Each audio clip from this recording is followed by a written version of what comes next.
Shri Rupam Sahagrajatam Sahagana Raganatam Vitam Tam Sajivam Sadvaitam Sarvadutam Parijana Sahitam Krishna Chaitanya Devam Shri Radha Krishna Padan Sahagana Salita Shri Vishakam Vitamscha Hey Krishna Karuna Sindhu Dinabandho Jagapate Gopesha Gopika Kanta Radha Kanta Namostate Tapta Kanchana Gourange Radhe Vrindavaneshware Rishibano Sute Devi Pananami Hari Priye Vanchikau Pratarubhyascha Kripa Sindhubhya Evacha Bhati Tanam Vamanebhyo Vaishnavebhyo Namo Namaha Shri Krishna Chaitanya Prabhu Nityananda Shri Advaita Gadadha Shri Vasari Gaura Bhaktivinoda Hare Krishna Krishna Krishna Hare Hare Hare Rama Rama Rama Hare Hare. His Divine Grace A.C. Bhaktivedanta Swami Srila Prabhupada Ki Jai. We're going to read today from the Bhagavad Gita. If you come up with questions as I'm talking, please do put your thumbs up or your hands up. I'm happy to take some questions as we go through. Also, I'm used to it being a teacher. Children like to interject whenever something comes into their minds. So if something important comes up, please let me know. We're going to read today from the Bhagavad Gita to start us off, and we're going to read chapter 6, text number 30. So if you want to refer to that as I'm reading, you may. Chapter 6, text number 30. Yomam pasyati sarvatra tasyaham na pranasyami. So I'm going to read that again. I'm reading it the wrong way. Yomam pasyati sarvatra sarvam cha mai pasyati tasyaham na pranasyami sacha me na pranasyati. And the translation is, for one who sees me everywhere and sees everything in me, I am never lost to him, nor is he ever lost to me. And we're going to read the purport by His Divine Grace, A.C. Bhaktivedanta Swami Srila Prabhupada. So our theme today is Shashtra Chakshu, as was explained by Ambarish Prabhu. And I want to thank Ambarish Prabhu for inviting me today, but also for all the wonderful service that you're doing in bringing people closer to Krishna. That's a very great service. So for one who sees me everywhere and who sees everything in me, I'm never lost to him, nor is he ever lost to me. Purport by His Divine Grace, Srila Prabhupada. A person in Krishna consciousness certainly sees Lord Krishna everywhere, and he sees everything in Krishna. Such a person may appear to see all separate manifestations of the material nature, but in each and every instance he is conscious of Krishna, knowing that everything is the manifestation of Krishna's energy. Nothing can exist without Krishna, and Krishna is the Lord of everything. This is the basic principle of Krishna consciousness. Krishna consciousness is the development of love of Krishna, a position transcendental even to material liberation. It is the stage beyond liberation at which the devotee becomes one with Krishna, in the sense that Krishna becomes everything for the devotee, and the devotee becomes full in loving Krishna. An intimate relationship between the Lord and the devotee then exists. In that stage, the living entity attains his immortality. Nor is the personality of Godhead ever out of sight of the devotee. To merge in Krishna in spiritual annihilation, a devotee takes no such risk. It is stated in the Brahma Samhita, Amanjana Charita Bhakti Vilochanena Shanta Sadaiva Hridayashu Vilopayanti Yamshama Sundaramachintya Guna Smarupam Govindamadi Purusham Tamaham Bhajami. I worship the primeval Lord Govinda, who is always seen by the devotee whose eyes are anointed with the pulp of love. He is seen in his eternal form of Shyamasundara, situated within the heart of the devotee. At this stage, Lord Krishna never disappears from the sight of the devotee, nor does the devotee ever lose sight of the Lord. In the case of a yogi who sees the Lord as Paramatma within the heart, the same applies. Such a yogi turns into a pure devotee and cannot bear to live for a moment without seeing the Lord within himself. So it's always nice to start with hearing from Srila Prabhupada, who's giving us the highest truth and who is giving us access to such scripture. So in this verse, Srila Prabhupada has stated quite clearly what the goal of Krishna consciousness is. If anybody like to quickly reflect on what is the goal that Srila Prabhupada has told us as our Krishna consciousness journey, is to love Krishna. So today we're talking about Shashtra Chakshu, which means seeing through the eyes of scripture. But we must always remember that in our journey in Krishna consciousness, knowledge and detachment are two very useful and necessary parts of the path. But the actual goal is to love Krishna. And when one comes to the platform of loving Krishna, naturally we will also love not only Krishna, but all of his living entities and his creation also. So on the topic of Shastra Chakshus, I found a quote by Srila Prabhupada. This is from the Nectar of Devotion, where Prabhupada, the Nectar of Devotion, where it's giving the qualities of Krishna. And the 20th quality of Krishna is that he is the seer by the authority of the scriptures. And Prabhupada there states, a person who acts according to the tenets of scripture is called Shastra Chakshus. Shastra Chakshus means one who sees through the eyes of the authorized scriptures. Actually, any man of knowledge and experience should see everything through these books.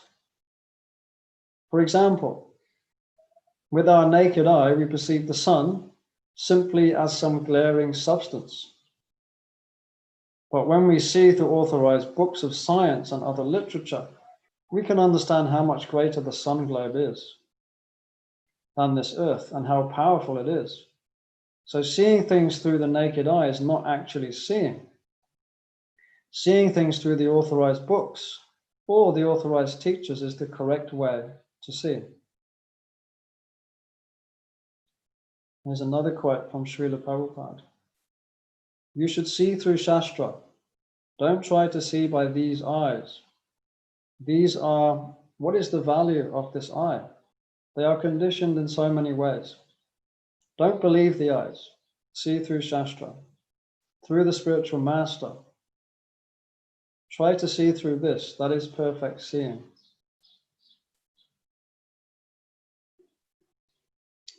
So what we perceive as reality is based on what we feed our consciousness with. Now, obviously, some things have more of a significant impact on our consciousness and on our perception of reality. Most people don't believe in truth anymore. Most people in the world don't believe that there is an absolute truth or that there is one reality. Instead, the modern concept is that you can create your own reality. There's unlimited varieties of truth and you can create your own truth. Each individual basically creates their own reality. But this is all relative. The Bhagavatam, the Srimad Bhagavatam, you know the very second verse of the Bhagavatam, chapter 1, Canto 1, chapter 1, text number 2. Dharma projito kaitavo cha paramo nimat samanam satam vejam atravastu shiva tapachvayan mulanam. So that verse, it says, the Bhagavatam completely rejects any religious activity which is materially motivated. So right from the beginning, Bhagavatam is kicking out anything which is materially motivated, anything which is not pure. And then it says the highest truth is reality distinguished from illusion for the welfare of all. Such truth uproots the threefold miseries. But then it says such truth is only understandable by those devotees who are fully pure in heart. So that's the second verse of the Srimad Bhagavatam. So we know that the Srimad Bhagavatam is giving the highest truth. There are other scriptures undoubtedly that give truth. Somebody may claim that the Quran is giving the highest truth. Somebody may claim that the Bible is giving the highest truth. Somebody may claim that their spiritual master, their guru, is giving the highest truth. But we know and we have confidence that the Srimad Bhagavatam is expanding on all that truth.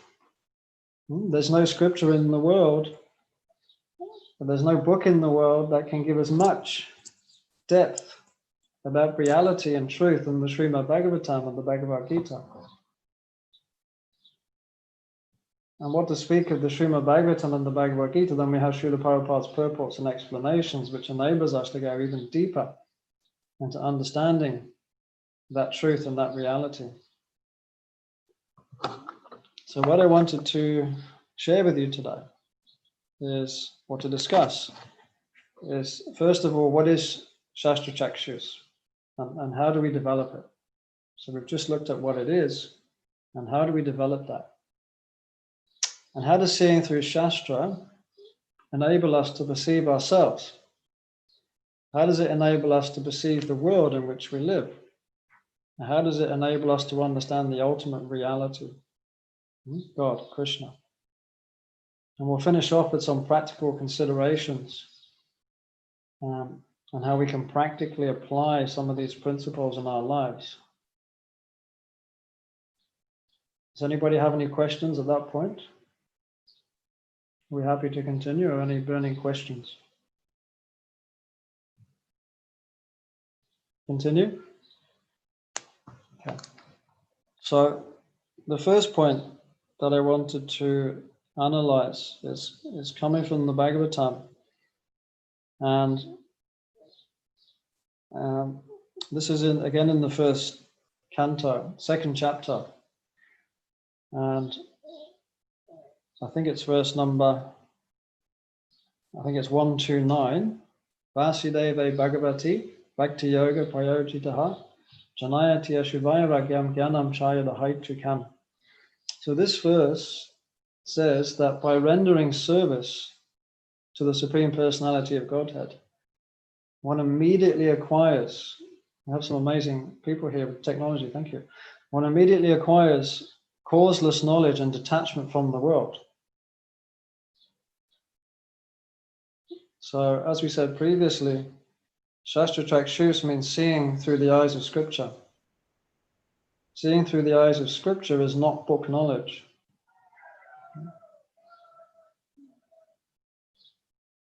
There are many people who study books. We call them scholars. They can study the Bhagavad Gita, they can study the Srimad Bhagavatam. But if those persons do not render devotional service, then they will not understand what the scripture is teaching. So Srila Prabhupada gives us many warnings that if we read scripture from those who are not devotees, who are not practicing devotional service, then we'll be misled. Because they cannot understand what Krishna is actually teaching. Krishna says in the Bhagavad Gita 10:10, Tesham satata yukchanam vajjatam pritipurvakam tadami buddhi yogam tvam yena mamu priyantate. He says, to those who are constantly devoted to serving me with love, I give them the understanding by which they can come to me.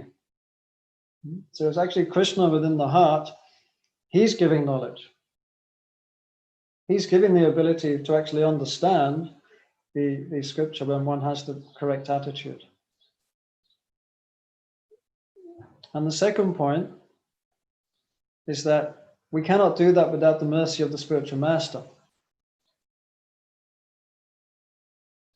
So the first point was that knowledge comes through devotional service, and the second point is that we cannot attain that without the mercy of the spiritual master.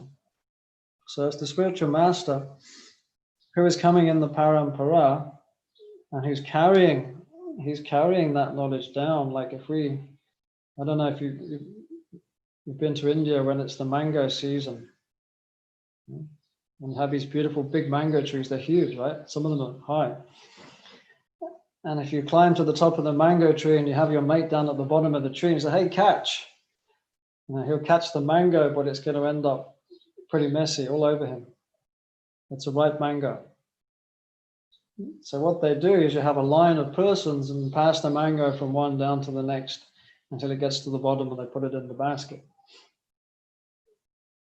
So in this way, the mango gets safely into where it needs to go. So the parampara is doing the same thing. It's taking that knowledge which is pure from Lord Krishna through Lord Brahma, through the Sampradaya, and we're able to take that knowledge in its pure form. Because there are many teachers out there. There are many gurus who have some realizations. And no doubt they have some truth. But it's always mixed with something which is not pure. So persons who take that knowledge, they're getting some semblance of truth, but they're not getting the pure truth. So we're so fortunate that we have this parampara which is coming down and is giving us the knowledge in its pure form. So we know that verse in the Bhagavad Gita. I'm sure you all know this verse. You probably all learned this verse. Tadvidi paripratena paripashnena sevaya upradekshanti te gyanam gyananas tatvadashanaha. Just try to learn the truth by approaching a spiritual master. And then what does it say? What are the two things we have to do? We have to render service to the spiritual master, and we have to inquire submissively. So it's these two things. It's the submissive service, submissive inquiry, and the rendering of service. And then Krishna, within the heart, when he sees the attitude, and he sees that submissive inquiry to the bona fide spiritual master, then he'll reveal the knowledge, he'll reveal himself. He will give us realization and the eyes to see reality, to see truth.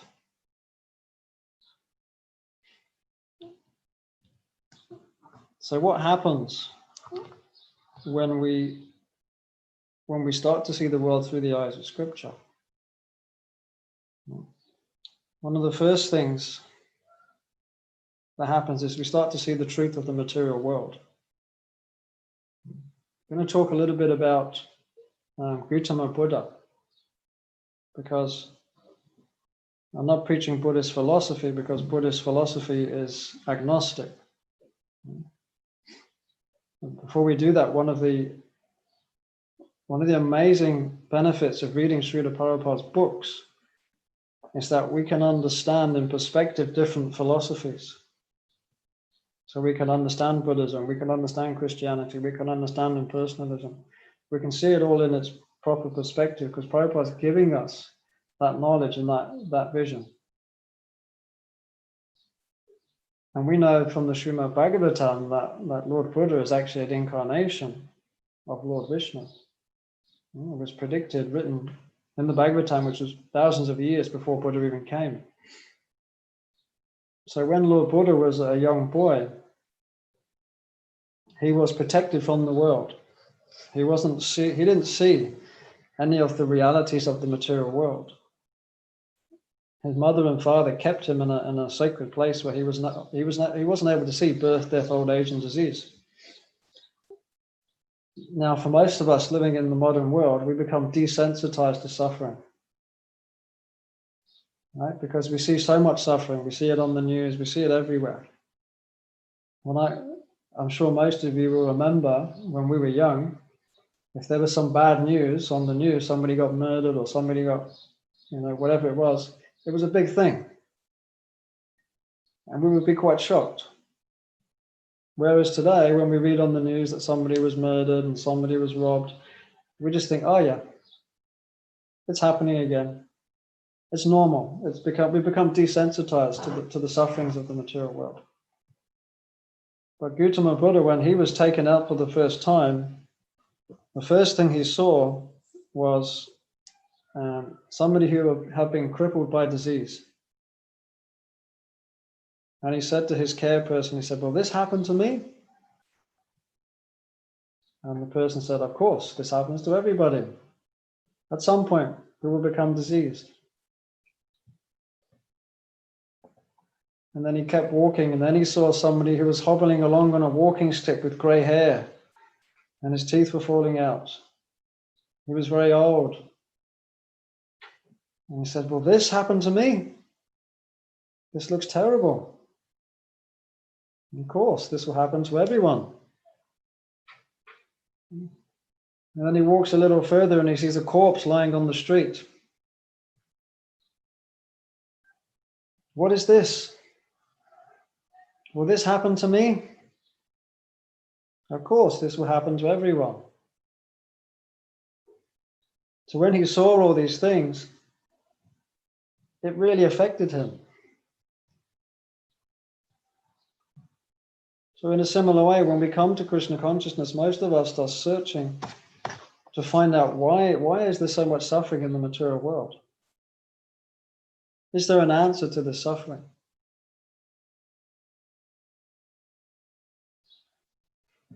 And seeing through the scripture means we see the reality of the material world and we accept it as it is. What are most people doing? What are they doing? They're trying to enjoy the material world. And if you say to them, this material world is a place of suffering, will they be happy? Would they like you to say that? I had a close friend once when I was younger, when I first joined the Krishna consciousness movement, maybe 20 years ago. And I said to him, "You're never going to be happy in this world. Why don't you just give up and start doing something spiritual?" And he was really angry with me.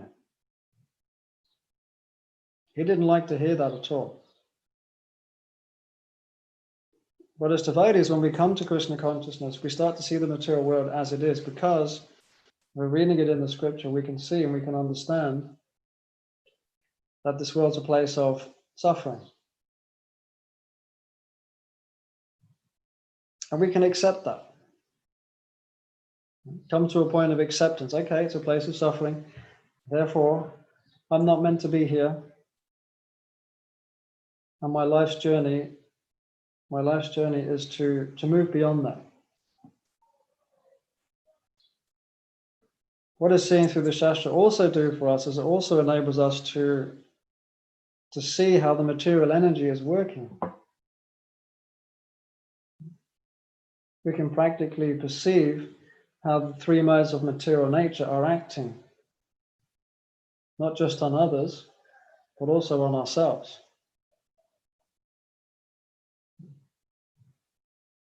So, seeing through Shastra enables us to see the material, the world in which we live, in its proper perspective. It also enables us to see ourselves in proper perspective too. So from Shastra we learn, Natvevaham jatu nasam natvam name janatipaha nachaiva na bhavishyama savevayam mata param. That's chapter 2, text number 12, where Krishna says, "Never was there a time when I did not exist, nor you, nor all these kings, neither in the future shall any of us ever cease to be." So we understand that we're eternal. There's never a time when I did not exist in the past. There's never a time when I did not exist in the future. And understanding that we're eternal brings a whole different perspective on reality.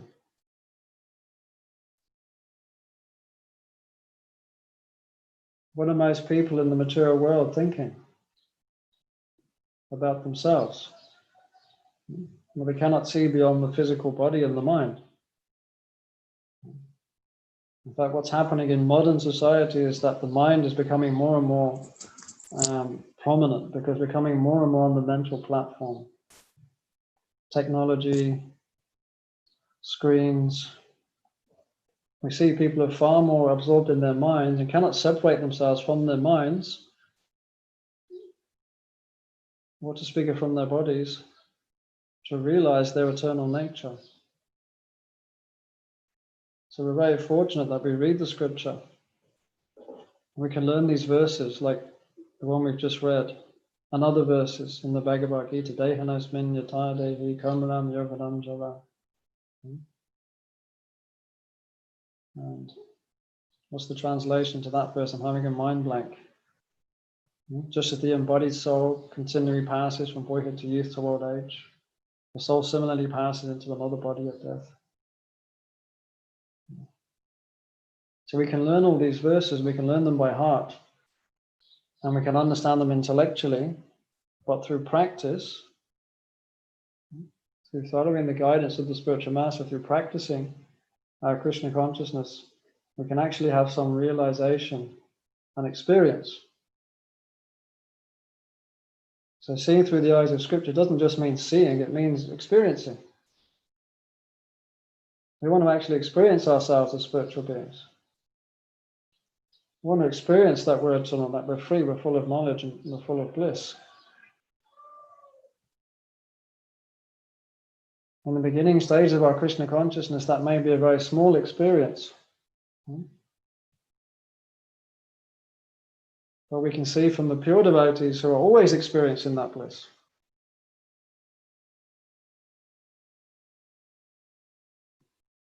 So that's the positive side.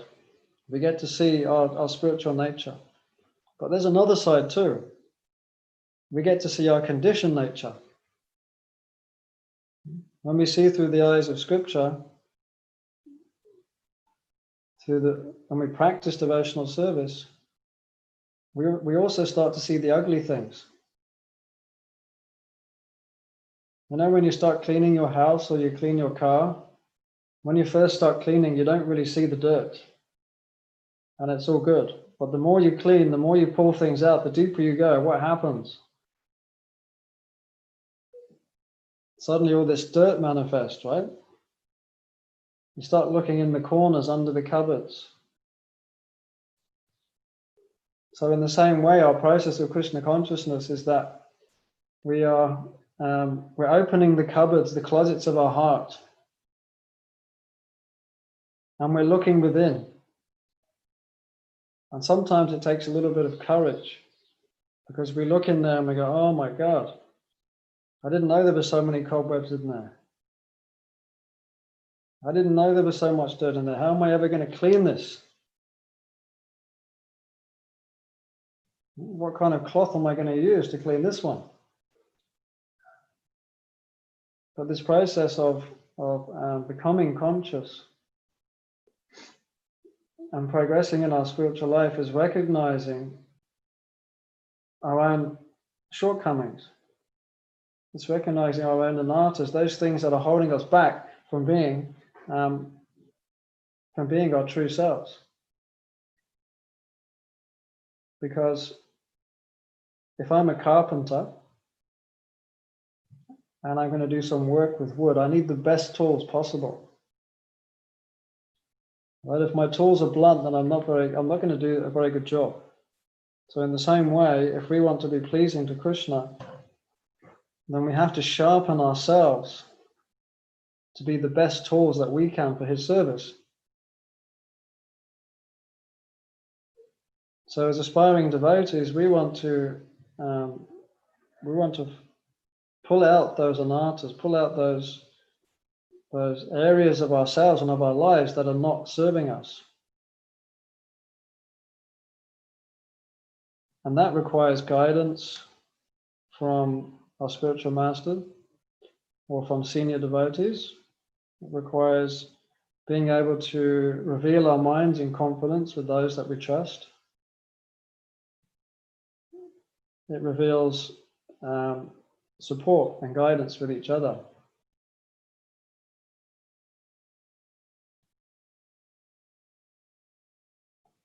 Does anybody have any questions at that point? We're saving questions for later.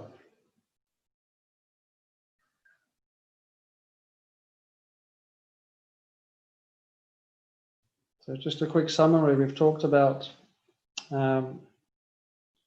how seeing through Shashtra enables us to see the reality of the material world. It also enables us to see the reality of ourselves and gives us the intelligence and the tools and the strength to improve ourselves. And why do we want to improve ourselves? Because we want to be better for Krishna. Of course, we want to be better husbands and wives, and we want to be better children, or we want to be better teachers, or we want to be better in our work too. But ultimately, as we work on ourselves and we improve ourselves and come closer to the platform of purity, then we're also able to serve Krishna much better. And so in the Bhagavad Gita, it's explained that there's 3 areas to knowledge. So one is understanding ourselves. The other is understanding the material world in which we live. And the third one is understanding the nature of the Absolute, that is God, Krishna. And then bringing that together to understand the interrelation between the 3. How do they all work together?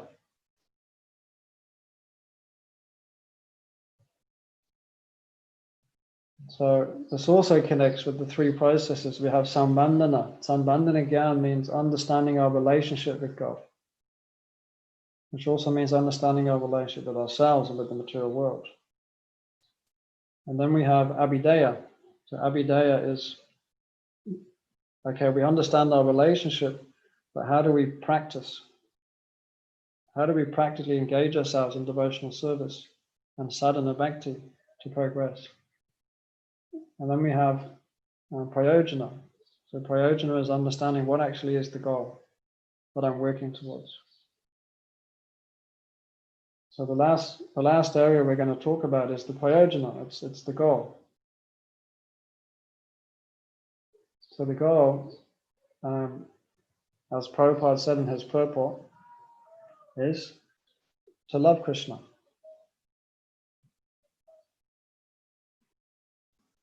And our practice is meant to bring us to that point of seeing Krishna with the eyes of love. So the more we understand Krishna's qualities and Krishna's relationships with his devotees, the more we can develop that mood of love towards him. And I was thinking earlier of a couple of pastimes where Krishna expresses his love to his devotees.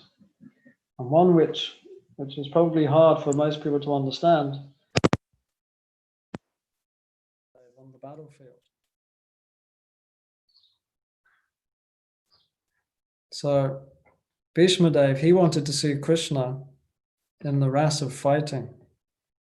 And so he attacked Krishna with his arrows. And it's described, Krishna had blood coming from his body. And his hair was all scattered. And although he promised not to fight in the battle, he broke his promise in order to protect Arjuna.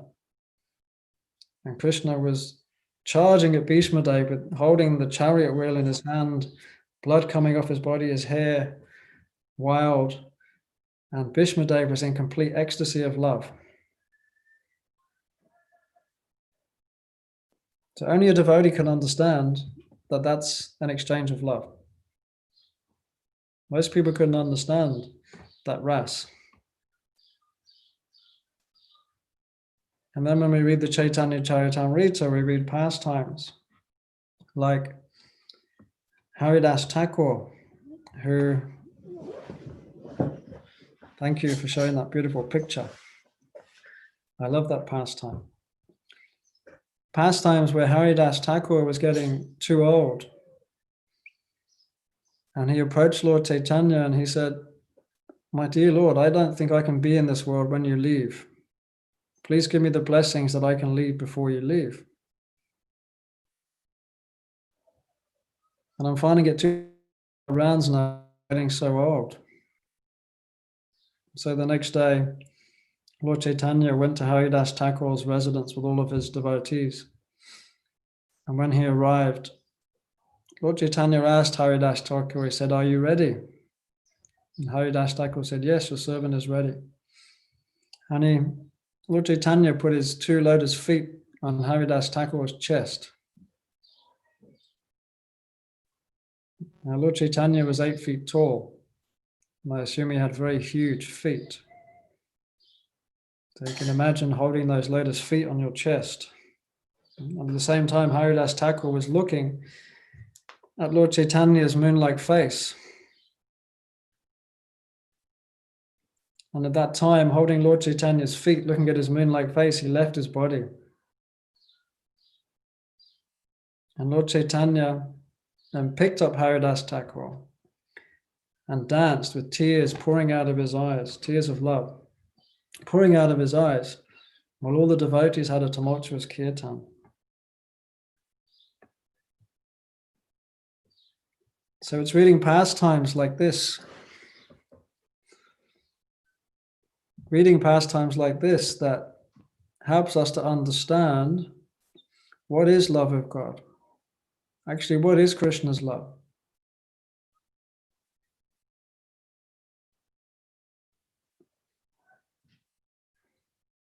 So we're so fortunate that we have so much information and so much access to understanding Krishna. So much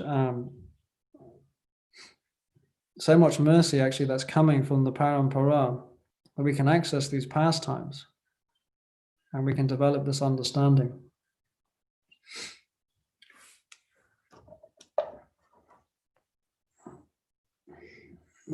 And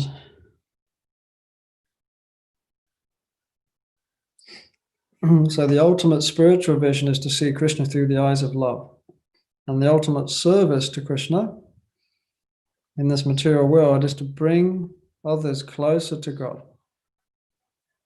The ultimate service that we can do is to bring others closer, to awaken their eyes to this ultimate reality, which is just, as we described in the Srimad Bhagavatam, this is the highest truth. As it says in the Bhagavad Gita, Raja Vidya Rajaguyam, this is the king of knowledge, it's the king of education. It's the most secret of all secrets. And the greatest service we can do is to bring others closer. So we said that we would finish with some, I know we're coming to time, we would finish with some practical steps on how do we develop this Shastra Chakshus. We've already said 2 things. One is that we have to engage in devotional service, and the other one is that we have to take shelter of a spiritual master. But also we have to accept those things that are favorable, and we have to reject those things that are unfavorable to our devotional life. Now, as aspiring devotees, when we first come to Krishna consciousness, it seems very easy to reject those things that are unfavorable. And they have so much enthusiasm. We want to read all the scriptures. We want to read the whole Bhagavatam. We want to read the whole Bhagavad Gita. We want to read the whole Chaitanya Charitamrita. And then after 1 year, we said, well, I've read everything. I can just give up now. No more need to read anymore. Krishna Dasa is smiling because he's been reading it since he was 2 years old or something. So now I've read everything, that's it. I just chant my rounds every day and Haribol. But it doesn't work like that, because what happens is Maya is very tricky. She's very clever. She immediately covers our intelligence. If we're not constantly endeavoring and constantly studying and constantly practicing, Maya very quickly covers our intelligence. And also I was hearing recently from Shivaram Swami, he was saying that everything that you see, everything that you do has an impression on your consciousness. So what if during my day, I wake up in the morning and I chant my rounds, I read the Bhagavatam for half an hour, I've had a really good start to my day. But then I spend 3 hours watching Netflix movies. That's also having an imprint on my consciousness. Whether it's violence or whatever it is, that's having a massive imprint on my consciousness. And if we want our consciousness to be pure and always thinking of Krishna, man mana bhava mad bhakta, always thinking of Krishna, then we have to be able to reject those things that are unfavorable. And maybe for some of us, well, that's not realistic right now. Maybe I just need to spend half an hour on Facebook instead of 3 hours, or I need to spend half an hour on Netflix rather than 4 hours. But the point is that we want to keep progressing in our spiritual life.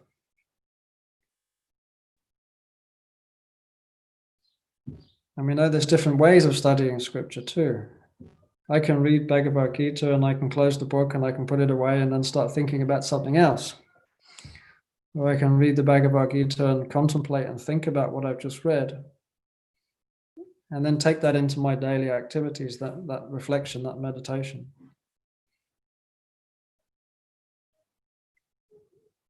And I know that you're all very fortunate because I know that as a team, as a group, that you spend a lot of time discussing and studying scripture.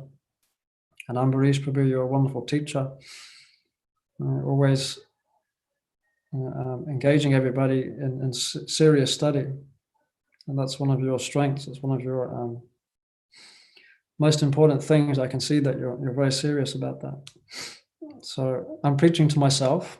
So thank you very much for listening and tolerating me.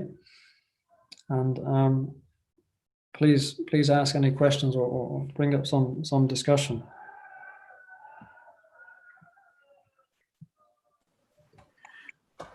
Thank you very much, Krishnananda Prabhu. That was very nicely articulated discussion. I like when it is structured very nicely. And of course, you are a teacher as well. So that's, I'm sure my devotees here would appreciate too. And now, please, anyone has any questions, we can open it for even beginners program, or you are here as well, because this is an important point of discussion. And Krishnananda Prabhu, being a teacher himself, can also articulate your answers, answers to your questions. So please feel free to ask your questions. Hare Krishna. Hare Krishna, Prabhu. Hare Krishna. Prabhu, my name is Parth. Yeah. Would you like to show yourself, or you don't like to show yourself? Up to you, no problem. Yeah. I'll just switch on my camera, I guess. I'm in a car, so yeah. Oh, okay. All right. Okay. Hare Krishna, Prabhu. Prabhu, I'm sorry, I'll be asking a very basic and beginner level question, so my apologies for that. But Prabhu, you just mentioned that Srimad Bhagavatam is the greatest scripture, right? It's like the greatest scripture. But Prabhu, can you tell me why is it so, apart from the point that it says so in the book itself? Like, it's something practical I want. I hope I'm not offending anyone. I'm just sorry if that question is too basic. Yeah. So can you please tell me why is it? Yes, thank you for asking that question. It's best we just give a bit of a background. They should actually tell you. He's from a beginners program.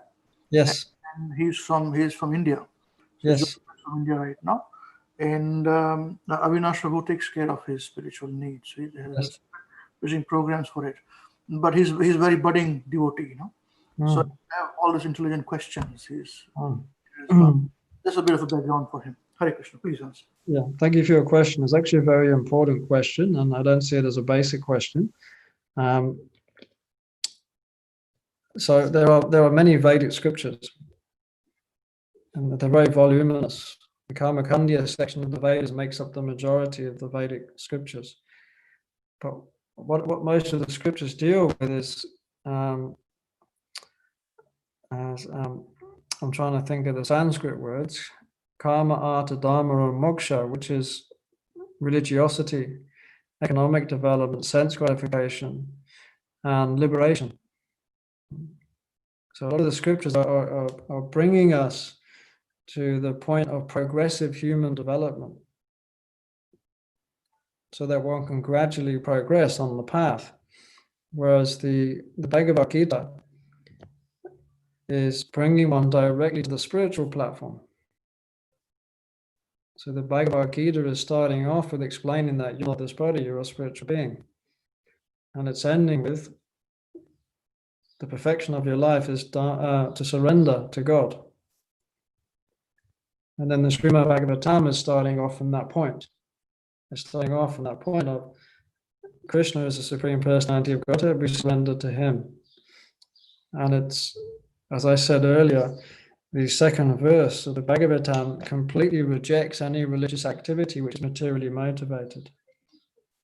So the majority of the scriptures are mixed with material motivation, but they have a purpose to gradually bring people up to that point. So the Srimad Bhagavatam is starting from that point. It's rejecting all that, and it's starting with the pure knowledge of the soul's relationship with Krishna or with God. Does that help to answer your question? Yes. Thank you. And does anybody want to add anything more to that answer?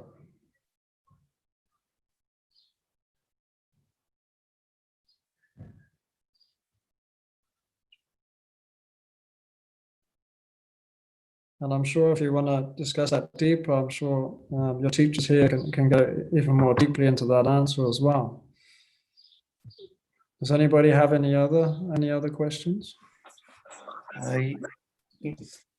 Someone else speak? Sorry. Krishna. Yeah, Hare Krishnananda Prabhu, thank you very much for your nice lecture. Yeah. I know that when you were, I think, in high school or uni, you started reading Prabhupada's books at that age. So I was just wondering if you could kind of give insight into how people around my age could benefit from reading, Prabhupada's books as opposed to any other philosophy or any other thing that comes out of the educational system. That's an interesting question. So your question is how can we benefit from reading Prabhupada's books as opposed to reading anything else that comes out of the education system? I can speak from personal experience. Obviously, I was at university and I was studying science, and my teachers were teaching me evolution at that time. And so I was questioning what they were teaching, and they were very happy that I was questioning evolution. But Prabhupada's books were giving me such a higher perspective that I was able to understand where they were coming from, but also see that there was a different answer. So Prabhupada's books enables us to see the world from different angles of vision. Enables us to understand different philosophies and put them in perspective. I was reading something the other day.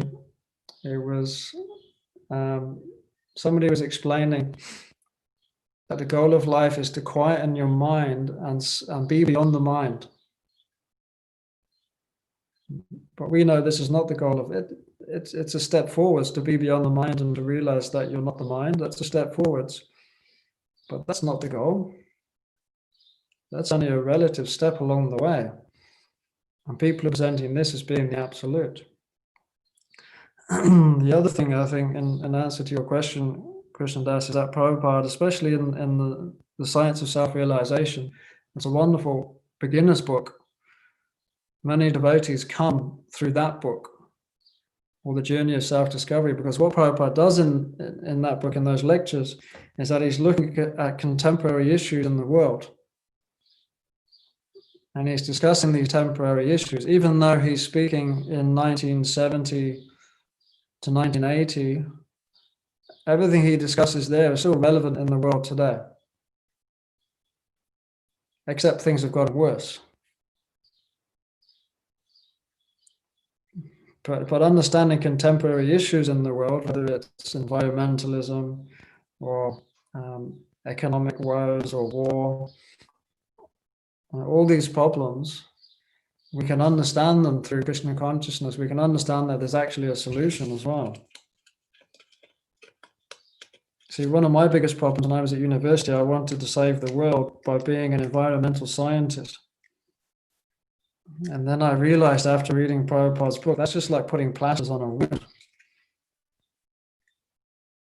Because unless we get to the heart of the problem and solve the problem right from the root, we're not going to solve the problem. So Prabhupada's giving us the ultimate solution to all of the world's problems.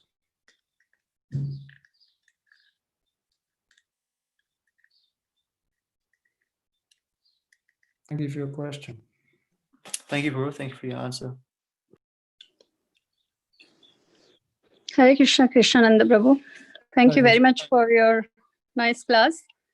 I can definitely tell the difference when a expert teacher gives a class. Krishnadas always praises that Prabhuji, you are one of his favorite teachers. So very nicely articulated, as Amrish Prabhu said, and also very nice analogies, because I think the analogies help us to remember the points. Sometimes you can forget the points. So when you have an analogy, then you remember the point very easily. Don't forget it. So thank you very much. And just on the point of the relevance of Srila Prabhupada's books and teachings, some days ago, we were just watching or reading something about, what do successful people do? How do they start their mornings, or what do they do, or something like that. So I just came across some things, and in that there were a couple of things. And one thing was that, you should get up early in the morning. And then the other thing was that you should take a cold shower because, and then there were all scientific explanations for why you should be doing that. So you can get ahead of time and, you don't get caught up and you're not chasing time and all those things. And I was just talking to my family as well. And I was thinking, these are all the things that Srila Prabhupada has already given us, right? It's just coming out in a different fashion now from all these big motivational speakers and everything like that. But it's nothing that we don't know. So yeah, it's so very relevant, I think, as well. It's relevant in any time, place, and circumstance. Hare Krishna. Hare Krishna. Yes, thank you. These teachings are always relevant now as they were 5,000 years ago, even prior to that. And one of the biggest things now in education, but also in the world, is growth mindset. So people talk about growth mindset and being positive and developing positive mind. I read one quote from Prabhupada the other day. He said, "You may fail, but get up again. Try, you shall try again." So he was also on that same platform, understanding.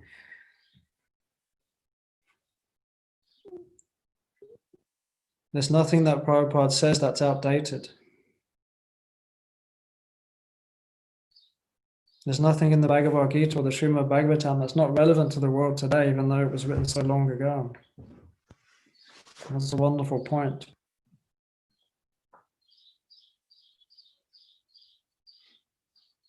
Does anybody else have any questions or comments for reflection?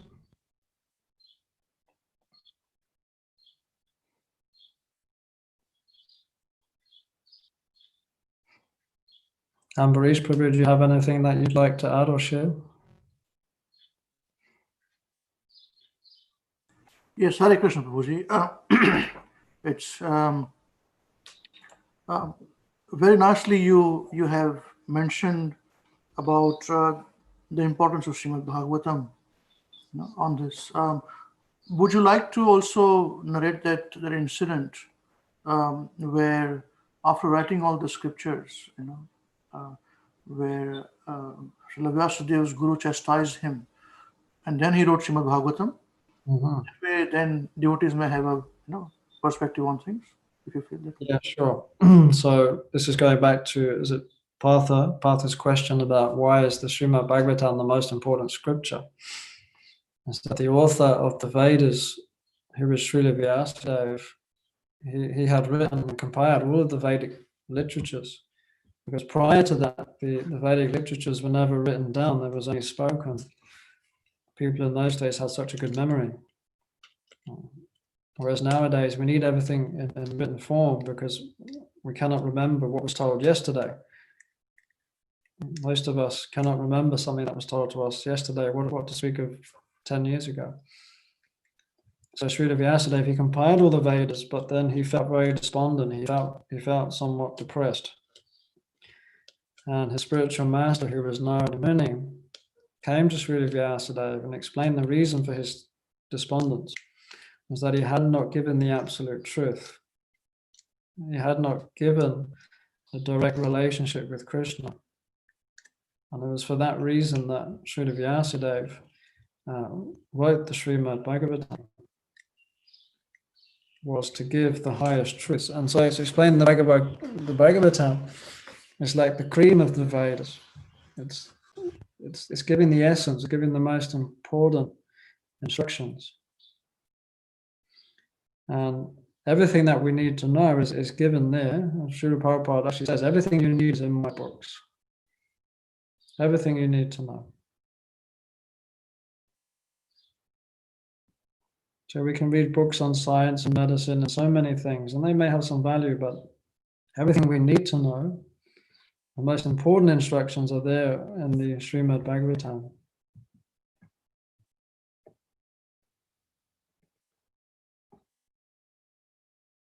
Thank you for your question, Ambrish, giving me the opportunity to speak more. Thank you, Prabhuji. Now, please, anyone has any questions or things to share, please feel free.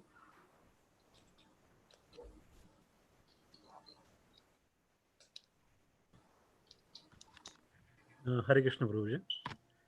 Hare Krishna. So this is just actually, I would like to just memorize this point in relation to past question, and you very nicely actually explain the importance of Srimad Bhagavatam. So, and Amrish Prabhu pointed out that actually why Srila Vyasadeva wrote Srimad Bhagavatam, and there's very nice discussions in the first canto. And I was actually, it is very, very important scripture, as you said. And one of the things that I learned from the transcendental mellows from His Holiness Mahavishnu Goswami Maharaj. Maharaj used to say that there is any problem in this material world, there is any, you can mention anything. And if you have facing the problem, there is a solution in Bhagavatam. And when I heard that, actually means I used to wonder how is that possible? You know, something that is written 5,000 years ago, and we are living in today's world, so-called very technologically advanced world, and how can it have the actually solution to all the problems? So initially I felt it a little bit exaggerated, but when I actually started reading Srimad Bhagavatam, and it is actually stated in Srimad Bhagavatam introduction as well by Srila Prabhupada when he wrote that commentary. And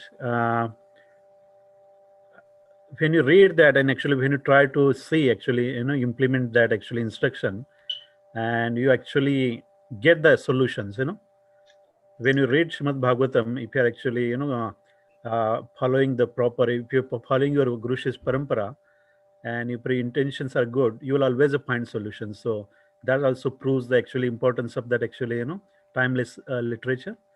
So I always felt that, and Guru Maharaj also said that, and everybody in our program feel the same. So I think it's very, very important realization that actually we always share. So I thought Parth should also know that. So that's all I want to add. Hare Krishna. Thank you very much for showing that point. That yes, all the solutions are there, not just to our problems, but to the world's problems, for individual and collective problems.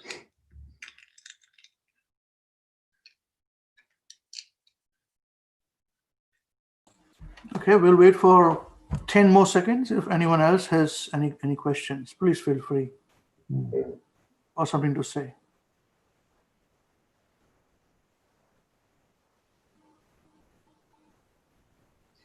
I'm going to say thank you all for having me here and for giving me your time. It's been a real pleasure and a really nice opportunity to be with you all. Thank you very much, Krishnananda Prabhu, for being here. I'm sure all of us enjoyed your association. And what I want to tell and share with all of you is that Krishnananda Prabhu were actually not well. For 2 days, he was bedridden with flu. And today is the first day where he's up and about, and he still honored his promise to be amongst us and share his realization. So thank you very much to you. Thank you very much. Hare Krishna. Thank you for your wonderful service. Thank you. Can I always continue? I'm gonna sign out because I have an engagement with my children. Yeah, thank you very much, Prabhuji. Hare Krishna. Yeah. Hare Prabhupada ki jai. Hare. Hare Krishna. So now, those of us who are joining us through YouTube, we are going to now stop the YouTube link, but wait there. In about less than a minute, in about 30 seconds, we'll give a new link where our next program will start now on YouTube. Okay, so I'll just disconnect now and reconnect in a